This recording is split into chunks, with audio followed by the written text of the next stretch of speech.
What's up, guys? We are back again with more Stray Kids video. Before we jump into the In Life album reaction, because I was backtracking the comments. It's been a while since I've actually done a Stray Kids video, right?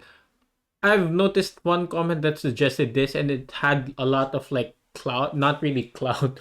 I think the better word is traction, right? In my standards. So I'm here checking this one out. It's a video by Jonathan Miller Music. I'm not sure who this person is, but thank you for your video.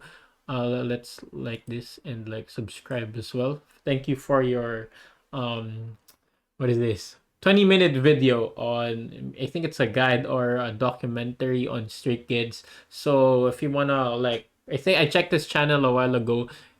He's doing a lot of commentaries, right? On not just Stray Kids, but I think K-pop in general, right? Uh, yeah. So feel free. Oh, this is his face. Okay. Feel free to like check his channel out if you guys enjoy his content, and I feel like a lot of people enjoyed his Stray Kids content. No wonder it's being suggested in my comment section. So yeah, we will be checking this one out. Then afterwards, with the succeeding uploads, we'll check out the In Life album. So I'm not sure what to expect on this one, but based on the title alone, it's the rise of Stray Kids, JYP Entertainment's real, all caps, secret weapon. Deep dive into it. Let's go. Stray Kids has gone from survival show group to worldwide sensation in just a few short years. They've sold over 10 million albums, becoming the first JYP act to have one album sell over 1 million copies with No Easy. Time magazine recognized Backdoor as one of the 10 best songs of 2020. They are also the third Korean act ever to top the Billboard 200 in the USA. Okay. Why? What makes Stray Kids so special, and why should you care? Because What's I'm up, a Stray, friends? bro. I'm Jonathan Miller, and welcome What's back up, to Jonathan Miller Jonathan? Music, where we help each other become better artists. Stray Kids has become Also, a dominant Johnson's an artist. Okay. boy group in the K-pop world that is still on its meteoric rise in popularity. Sitting on the cusp of K-pop's ending third generation and budding fourth generation, We are a part of the fourth generation. Stray Kids is a unique group not only for its genetic makeup, but as an everlasting product the of the sound. time in which they debuted with JYP. JYP Entertainment is one of the biggest entertainment companies in K-pop, and for good reason. Aside from the many memes about the company and JYP himself, there's a reason why the company has the presence that it does now in K-pop and the music industry as a whole. So let's roll back the clocks a little bit. Established in 1997, originally as Taehong Planning Corporation during the Asian financial crisis by Park Jin-young, JYP Entertainment has grown into a multinational Oh, conglomerate. twice. When you started this whole record label, did you ever picture that it would get this big? Hell no. Its I founder, mean, who JYP, would have, was an right? artist, producer, and songwriter before creating the company, dropping multiple studio albums, and one of the biggest South Korean hits of 1994, Don't Leave Me. During his college years, he frequently lived with and became I'm sorry. Park Jin-young was very inspired by Motown and wanted to follow in their footsteps. The girl role, integration of popular music. Okay. Frequently stated how he was influenced by. Okay. friends with other producers and composers, including Bang Si-hyuk, who would eventually go on to launch the icons you might have heard of, Yeah. BTS. The two of them worked closely with one another for a number of years, including helping to launch Fun fact: JYP were even roommates in the United States for a brief period. Okay. It's produced for many of the. Okay. GOD's first studio album. Let's show that back. Worked closely with one another for a number of years, including helping to launch GOD's first studio album in 1999 with Citus HQ. Even though it was initially a struggle as the strain of the Asian financial crisis was still taking its toll on South Korea. Luckily, following its successful launch with JYP as their mentor, GOD became a well-known act in K-pop. After signing Rain in 2000, however, is when Taehong Planning Corporation put itself on the map. Rebranding as the JYP Entertainment we know today, Rain became one of the biggest acts in all of K-pop and in all of Asia when its Raining sold over 250,000 Rain actually like had a shampoo commercial here in the Philippines, copies. as far An as I uncommon remember. and massive feat for a South Korean act. K-pop was clearly starting to spread. The mid-2000s saw a rapid growth in technology and the internet. McBling fashion, cell phone culture, and electropop began to be the Lady dominating Gaga. sound in music throughout the remainder of the decade. Another force of the 2000s in the new era of celebrity culture that began to make waves with the public around the globe were reality TV shows. Television itself was introduced to Korea in the early 1950s by the Radio Corporation of America, or RCA, during the Korean War. In 1956, Korea set up its first television broadcasting station,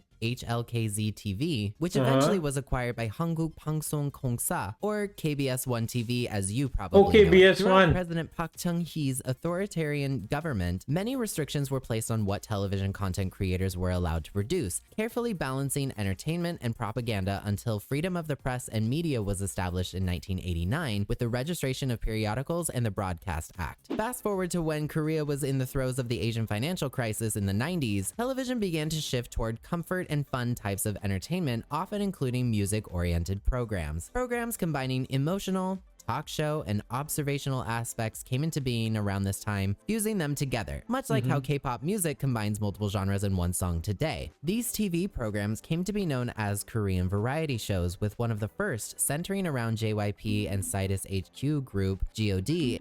And this is what like the variety and reality shows really separates like K-pop from the, I mean, like the Western artists. Maybe I've told this to my friends, and I feel like I told this in my previous videos as well, that that's why a lot of people are like really like investing their times with K-pop, is because there's like that relationship that's being formed from the artist to the listener. That, I mean, no hate, let's say for example, no hate to the Justin Biebers, the Taylor Swifts, right? Even though they put out the good songs out there, like for some people, or like for me personally, right, I don't get to connect with them much compared to like how I connect, let's say for example, with Stray Kids, with Blackpink, right? Just because I get to see their day-to-day lives, their day-to-day behaviors through these like reality and variety shows, which these like the Justin Biebers, the Taylor Swifts, they don't have that kind of what shows, or maybe they do have, but it's not as frequent and as what mass produced, like compared to how variety and reality shows or like own content of these artists are produced in general, which kind of like, you know, humanizes them more as outside from just them producing out songs. Form of Baby Diaries. Although originally pitched to HOT, Korea watched as Baby Jaemin was taken care of by the members, and its high ratings helped the group gain more notoriety and JYP Entertainment as a company. Variety shows continued to grow and grow as reality TV took over the 2000s around the world, as I previously mentioned. JYP's next massive group, which deserves their own deep dive editorial like this one someday in the future, Wonder Girls were introduced to the world through MTV Wonder Girls in 2006. Eventually, JYP's first girl group became the first Korean group ever to break through in the USA when their hit Nobody debuted at number 79 on the Billboard Hot 100 back when streaming wasn't a thing, let alone counted toward the US's toughest chart to get on. JYP expanded out past Asia and launched JYP Entertainment USA in 2008 as Wonder Girls became an opening act for the Jonas Brothers, and eventually getting their own movie with Teen Nick. Damn! We can't call ourselves the Wonder Girls. What if we get recognized? The Wonder Girls deserve their credit for how they affected the Hallyu wave. And truthfully, JYP Entertainment deserves its credit for helping to realize the vision of K-pop's success outside of Korea. Fast forward a little further, courtesy of YouTube and social media, K-pop acts began to go viral on the internet as the 2010s opened up, eventually ushering in K-pop's third generation. By this time, Korean variety shows were a staple for K-pop acts to participate in, allowing the public to get to know their favorite idols in funny, meme-worthy, and emotional ways. Variety shows also encompassed things like talent shows. This gave the public not only the chance to get to know their favorite idols more, but also be introduced to K-pop trainees, even getting a say and directly voting on who could join the next big group. K-pop was rapidly becoming a well-known thing around the globe, and JYP Entertainment saw the potential in that international growth, creating the first Japanese line in K-pop with 3 Japanese members for twice, soon, adding right? Chinese July. and American members to GOT7. Survival shows like Who Is Next and 16 got the public involved and drew more audiences into JYP Entertainment groups. Although at this time already considered one of the big 3 companies in K-pop, JYP still struggled financially to get ahead of its competitors in YG and SM. The internet was making K-pop stars viral sensations, something that was still pretty difficult to do in the early days of social media. media in the mid-2000s, but JYP was keeping its eye on that change, and reaching distribution deals with other countries set the stage for JYP's next global sensation in the form of a 9-member boy group named Stray Kids. But Here we first, go. a shout out to this video sponsor, DistroKid. DistroKid is one of the leading music distributors in the world, Let's not helping skip, millions right? of artists like I you know and the me back get our end of music up on streaming sponsorships and platforms shit. like Spotify, Apple Music, and Tidal. For one small yearly price, you can distribute as much music as you want to as many stores as you'd like. They were the first distributors to offer this business model, and not only are they the fastest distributor, but they also don't take your royalties. As a songwriter, royalties are our bread and butter, so getting music distribution that's easy on the bank is a great thing. DistroKid also has a long list of amazing services that help you manage and promote your music, Yo, is depending on which plan Jonathan Miller the same Miller dude who sang like one of the OST songs of Snowdrop? choose. Hyperfollow I know is he's great for Miller getting too. I just email forgot if addresses it's a and direct Jonathan links. Miller. You can Maybe it spin was the him wheel all to this get on time. DistroKid's I don't Spotify know. playlist. They've got generated tools for social media promotion like promo cards and mini videos. But what makes DistroKid the best is their customer service. We're talking about people who have a passion for music Good and customer artists who service genuinely want check. to help other artists grow. Getting a hold of someone via customer service is easy, fast, and reliable. Use my special VIP link to save yourself 7% on your first year's membership 7%, with guys. DistroKid. Link I use is in his the link. description. Stray Kids, much as their name implies, is a bit of an odd man out in JYP. Beginning as a survival show in 2017 of the same name, rather than trying to make it to the end past elimination rounds and be voted on by the public to debut as a group like 16, which launched twice, Stray Kids the show featured a group that was pre-selected and judged by JYP on individual skill and unexpected teamwork missions. Selected not exactly by JYP, but By its Bang eventual Chan, leader, bro, Bang Chan. which is Coming from experience in insane. ballet and modern dance, Bang Christopher Chan passed the JYP auditions in 2010 Yeah, he is and young. moved from Australia to South Korea, where he trained for 7 years. Bangtan trained alongside members of Twice, GOT7, Day 6, and has spoken about how lonely he got watching his friends debut or leave the company. Still determined though, he enrolled in MIDI classes to learn more about music production. MIDI stands for Music Instrument Digital interface, a set of standardized codes that represent musical parameters like pitch, dynamics, tempo. No wonder he's great, excellent at it. digital interface, and essentially deals with the technical side of connecting multiple music devices, instruments, and computers, and all the audio equipment that's used to record and edit music. In other words, it's a technical standard set up in 1983 so that audio recording devices and instruments like synthesizers and computers all know how to communicate with one another. It's big brain energy, which Bangtan used to form 3RACHA and drop music as a trainee. Another member of 3RACHA, Han, spent boy. multiple years studying in Malaysia, eventually graduating over there. He took a year off and told his parents to give him 1 year to get signed to a K-pop agency, and if he didn't get signed, he'd return to Malaysia. However, nearing the end of his 1 year, his friend convinced him to audition for JYP, which he That friend needs a race right now. reluctantly did, thinking there was no way he'd get in.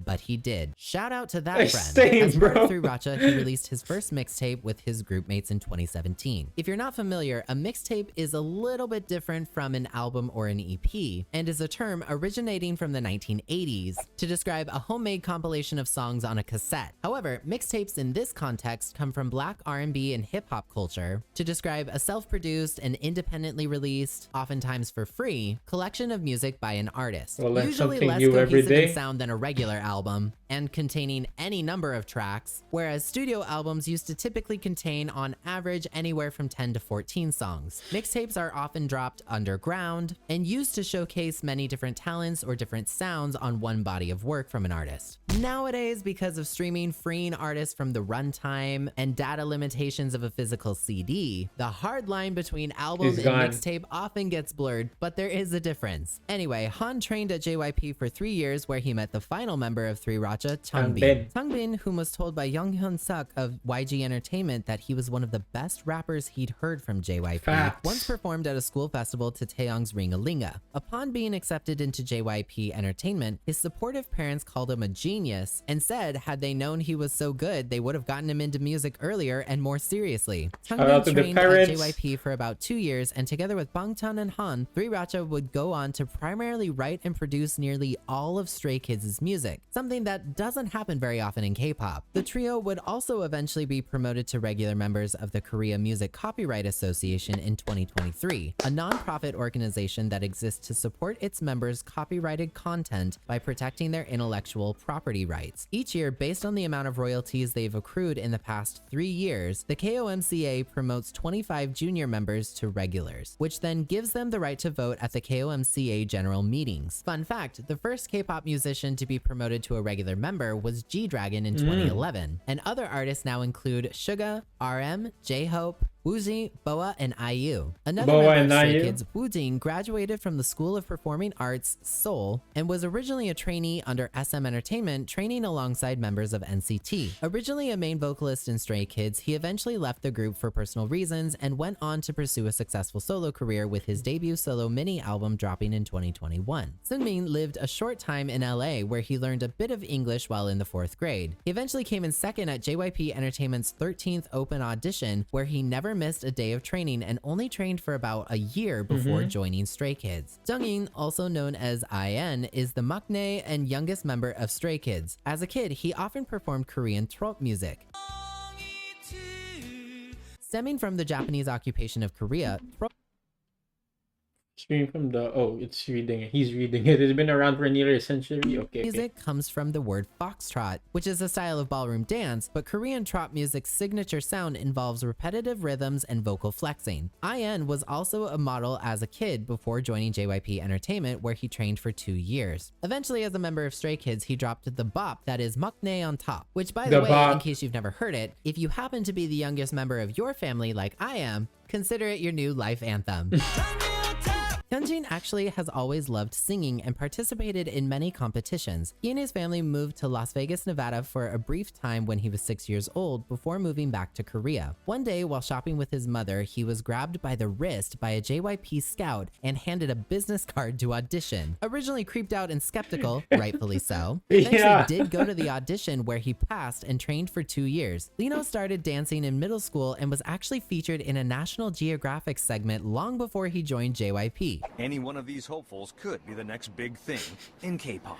And he also was a backup dancer for BTS on their Japan tour, and Lino was a featured dancer in BTS's music video for Not Today. Lino trained at JYP for a year before actually being eliminated during the Stray Kids show in episode 4. Another member who was eliminated on the show was Felix. Felix once told GQ Australia that he didn't expect a person like him, who was already trying to be like Bangtan, to be picked.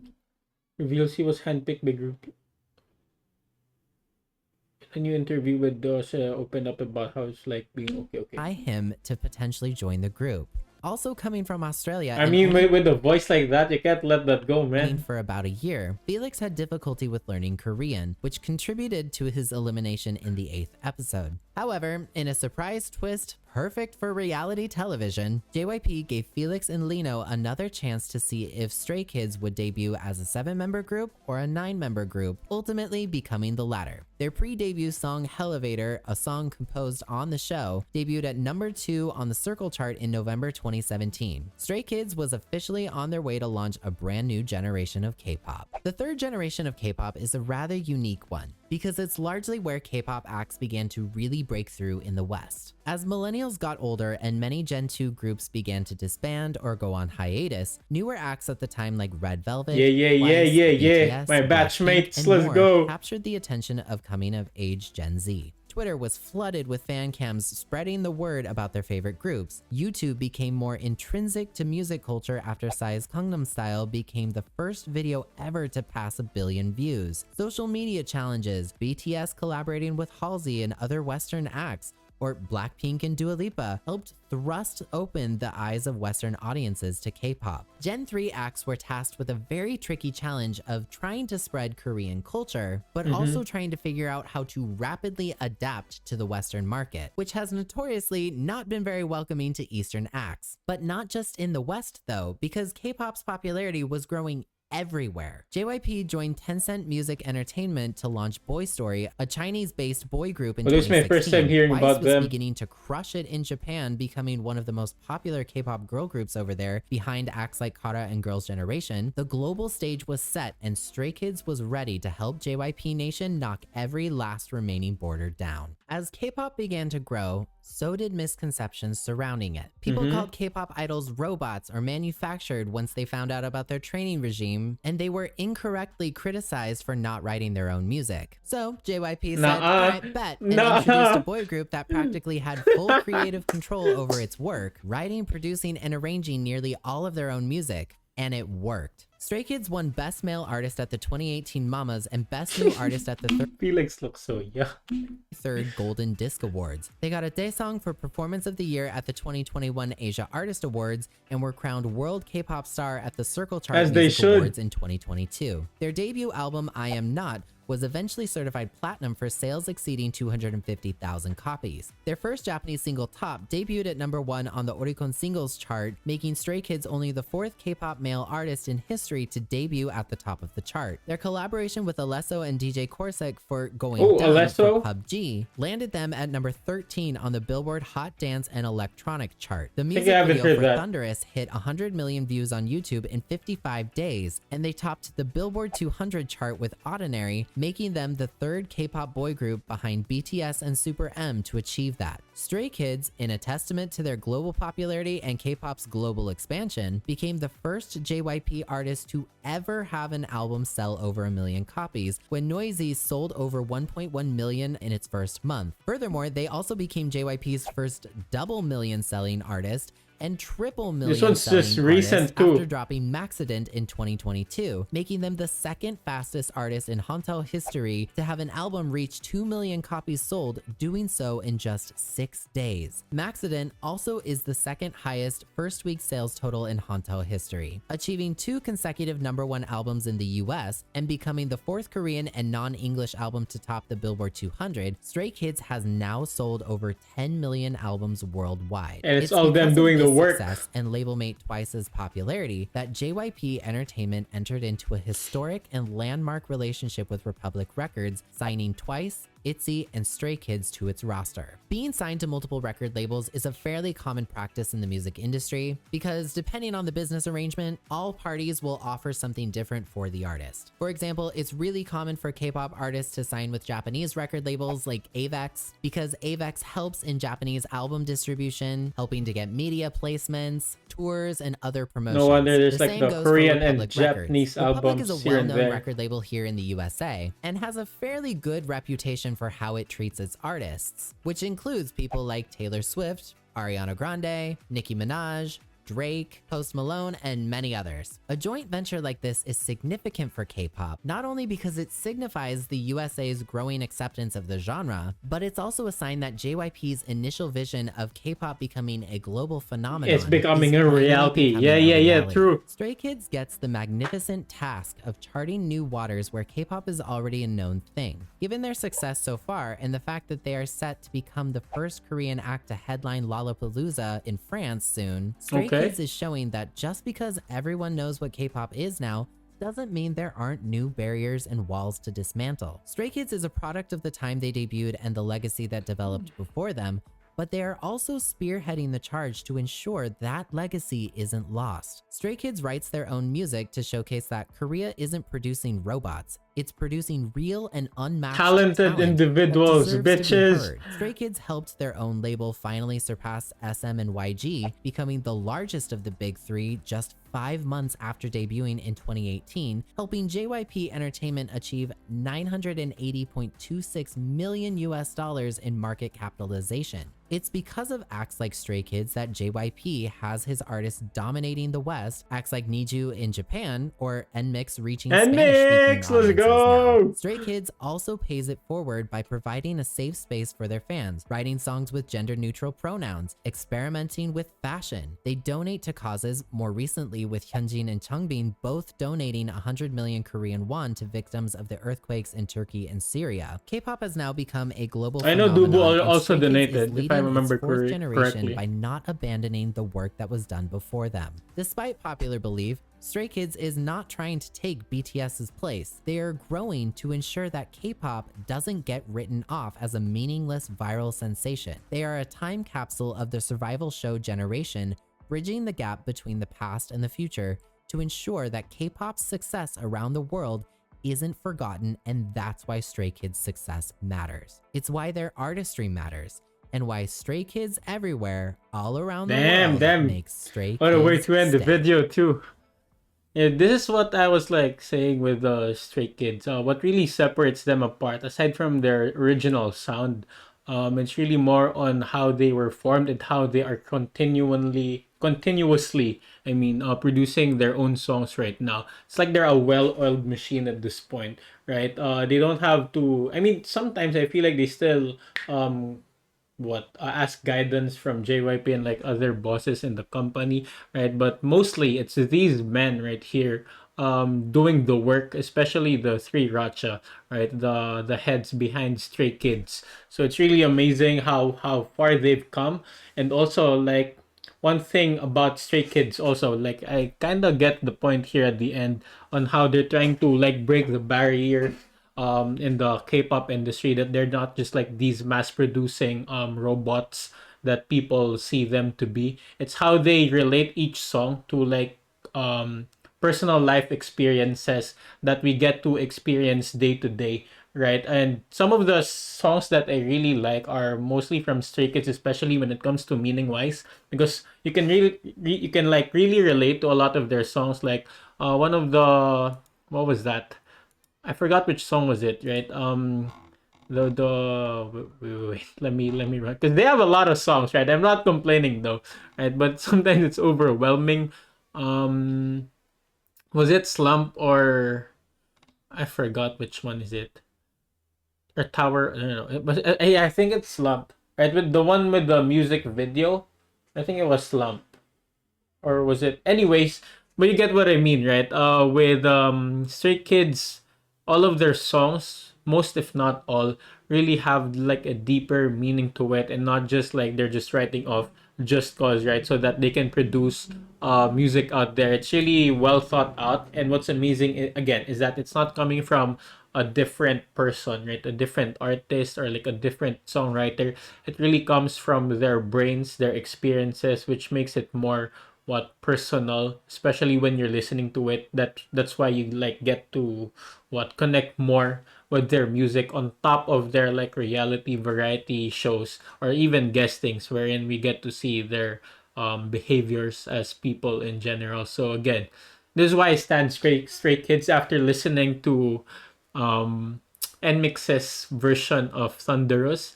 It was originally because of like, damn, I like this song. This is definitely my kind of sound, right? But eventually, as I get to like know them and explore their discography, bro, these boys, these men are just talented as is, and I just can't wait for them to like rise and make their own paths. And I love how like Jonathan Miller here said that they're not just trying to surpass BTS or like be a second BTS, something in those lines, right? They're making a name for themselves, right? Which every artist should do, and which every fan should actually respect, right? With, for example, with how Baby Monster is being introduced right now, a lot of people are comparing them with they're like the second version of Blackpink or this and that. Like, let these artists have the freedom and have like the chance to showcase who they really are, and not be left out in a shadow of some successful group, right? They have their own name, they have their own experiences, they have their own talents that they can showcase. So let them have their own name, right? I really hate when you're like a version 2 of another person, because it somehow what removes your efforts and trying to like, stand out from the discongested crowd out here, especially in the K-pop industry. So again, I think Stray Kids is well known, maybe positively, negatively for some, but Stray Kids is still known up until this point, and I can't wait. Right? It's sad that I kind of missed their concert, but I trust in Bang Chen when he said they would go back here in the Philippines. I was in the province during that time, aside from not getting able to secure a ticket, but it is what it is. I'm still supporting Stray Kids. You don't have to buy, like in K-pop in general, you don't have to buy the merches out there. You don't have to like constantly go to their concerts. The mere fact that you're just listening to their music, that's one way of supporting already, and it's more than enough for these artists, right? And you guys know already, right, that even just like typing or like greeting them a happy birthday in their IG accounts means so much to them. And I think it's not just for artists per se, like just a human being in general, right? Getting a heartwarming recognition from other people, especially from strangers, will mean a lot to that specific person. So again, with Stray Kids, I'm happy that I found them thanks to NMix again. And here I am exploring their videos and whatever they have in store for us. So up next, we have a huge shout out again to Jonathan Miller. If you guys haven't watched his video, he still has a lot right here. I think, yeah.